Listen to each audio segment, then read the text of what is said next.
இன்றைய நற்செய்தி, கர்த்தர் நம்மை நினைத்திருக்கிறார், அவர் ஆசீர்வதிப்பார். சங்கீதம் 115:12. பிரியமானவர்களே, ஆண்டவர் இயேசுவின் நாமத்தில் அன்பின் வாழ்த்துகள்.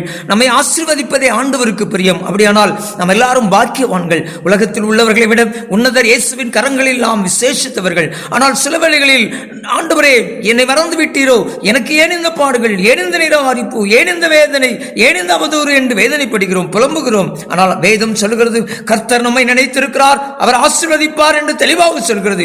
எவ்வளவு அருமையான வாக்குத்தத்தம்! ஆண்டவர் தம்முடைய பிள்ளைகளை ஒருபோதும் மறக்க மாட்டார். கடந்த 8ஆம் தேதி எனது பள்ளி பிள்ளைகளை 18 பேரை விமானத்தில் அழைத்து சென்றேன் சென்னைக்கு. எனது சொந்த செலவிலே யாருக்கும் தெரியாமல் போய் வர வேண்டும் என்று நினைத்திருந்தேன். ஆனால் அந்த பயணத்திலே ஆண்டவர் தம்முடைய பிள்ளைகளை நினைத்திருக்கிறார் என்பதை என் வாழ்க்கையில் செய்து காட்டினார். விமான நிலையத்தில் வழி அனுப்பி வைக்க வந்த தூத்துக்குடி மாவட்ட ஆட்சியர், முதன்மை கல்வி அதிகாரி, மாவட்ட கல்வி அதிகாரி, வட்டார கல்வி அதிகாரி என அனைவரும் வருகை தந்து தம்முடைய பிள்ளைகளை மேன்மைப்படுத்தினார். சென்னைக்கு சென்றபோது தூத்துக்குடி மாவட்ட முன்னாள் மாவட்ட ஆட்சியர் எங்கள் பிள்ளைகளை அவரது அறைக்கு அழைத்து திருப்தியான உணவு கொடுத்து அவர்களோடு ஆலோசனை வழங்கினார்.